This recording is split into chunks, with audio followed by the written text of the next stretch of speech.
अंदाज में अपनी बात करें। अस्सलाम वालेकुम भाइयों, देखो कहने को तो बहुत कुछ कह दिया हमारे बुजुर्गों ने और हमारे भाइयों ने।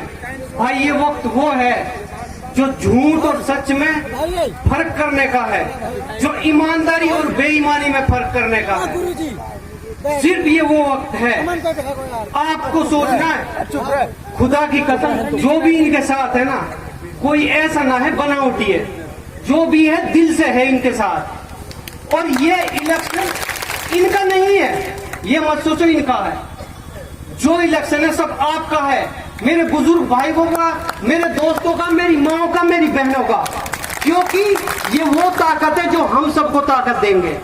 पता है क्या कह रहे हैं? एक नेता आपका कह रहा है मैं सिर्फ 5 दिन रोऊंगा इनके सामने, 5 दिन झोली ओटूंगा, रोऊंगा, नाक रगड़ूंगा, ज्यादा से ज्यादा जूती हाथ में दे दूंगा, पीठ मुझे दे वोट, पीठ मुझे दे वोट। फिर क्या कहता? ये मेरे इस चक्कर में आ जाएंगे, अगले 5 साल तक मैं इन्हें रुलाऊंगा, उनका चक्कर है ये। दूसरा कहता है मेरे पास है पैसा, इन 5 दिनों में पैसा फेंकूंगा, जितना हो सकता है लोगों को अंधों कर दूंगा मैं पैसों फेंक फेंक कर। लेकिन अगले 5 साल तक इन्हीं के बेटों से, इन्हीं के बाप से, इन्हीं के खानदान से, इन्हीं के गांव से, उससे 100 गुना ज्यादा रुपया इनका ही खाना है मुझे। और जेलदार साहब, बस मैं खुद इनका कायल हो चुका हूं। ये इलेक्शन का मत सोचो कि खाली भाषण दिए लुआए, अलग अलग बात बता रहे हैं। जेलदार साहब माफी देना, मुझे एक बात बताता हूं आपकी, इससे ये अंदाजा लगा लेना मत, मैं नहीं कह रहा। 8-10 बंदे बैठे थे इनकी बैठक पर, 8-10 लड़के थे, तो सबके बीच में जाके अपनी गाड़ी को खुद पूछने लग गए। तो एक लड़का भटकाया, चाचा क्यों? चाचा ना ना ना चाचा मैं आपकी गाड़ी को साफ करता हूं। तो देखो इनका बड़प्पन, क्या कहा? बेटा अगर तू मेरी गाड़ी को पूछेगा, कल को कोई ये ना कहते इकबाल की बैठक पर फलाने का बेटा उसकी गाड़ी को पहुंच रहा था। मैं बेटा तुम्हारा ऐसा हूं जैसा तुम्हारा परिवार है, तुम्हारा चाचा, तुम्हारा बाप, मैं खुद भोग लूंगा, तुम्हें नहीं भोगने दूंगा। आप इनका बड़प्पन देखो। वो लड़का होगा शायद ये कह रहा मैं अपने खून की एक कतरा दे दूं, मैं तब उनका एहसानमंद नहीं मानूंगा, मुझे पता है उनका कितना बड़ा एहसान है। 10 आदमियों के बीच में अपनी चिलम खुद भरने जाते हैं, ये नहीं कल को ये कहते कि एहसान है। और वो क्या करते हैं? हमें चिलम देते हैं कि ये बूढ़े बड़े चिलम भरेंगे, इनके बच्चों को अगर मैंने नौकरी लगा दी तो ये हमें वोट क्यों देंगे? ये तो फिर अपना आप समझदार हो जाएंगे, इनके बच्चे कह देंगे कि तो हमें खा रहे हैं। तो मेरे भाइयों समझ जाओ, ये सिर्फ 1 दिन 2 दिन और है हमारे पास। सोच कर तो देखो, हमारे हर गांव को खा गए वो, हर गांव को। जितने मेरे भाई नौजवान बैठे, एक भाई के पास बेचारा पहले +2 करेगा, ग्रेजुएशन करेगा, जेबीटी करेगा, जब भी नौकरी नहीं मिलेगी एमए करके जेबीटी, फिर आईटीआई करके कि कोई 8,000 की नौकरी मिल जाए।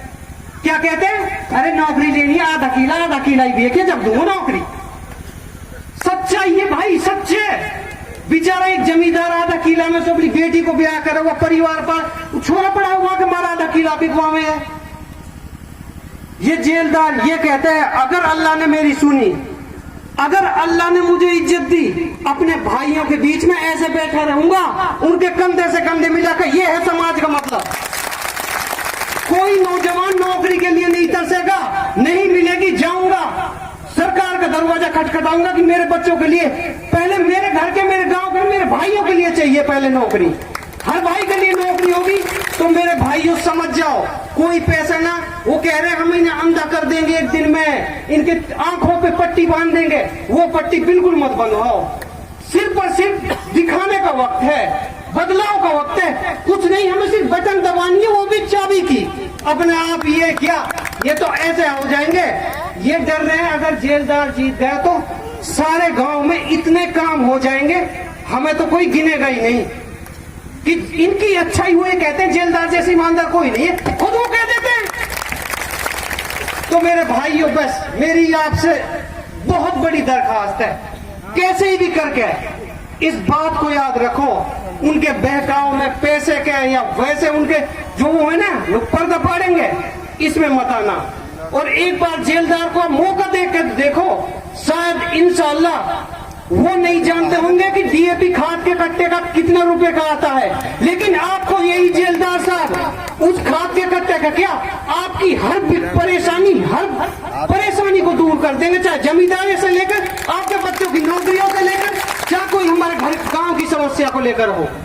एक बार गुजारिश है आपसे, प्लीज कैसे ही भी सोच लो कि हमें सिर्फ जेलदार को वोट देनी है, जेलदार को कामयाब बनाना है। सोच के तो देखो उन्होंने क्या किया है आज तक, हमें खा गए हो, हमारे गांव को मेवात को ही खा गए, जो हमारे मस्जिद को कब्रिस्तानों को बेचे है उनके लिए भी दुनिया सोच रही है। लानत की बात है कसम से, हम में वो समझे लेकिन हमारे भाई नहीं समझ रहे, हमारे बुजुर्ग नहीं समझ रहे कि जो हमारे ईमान हमारे इस्लाम धर्म का नहीं हो सकता वो किसी और का क्या होगा।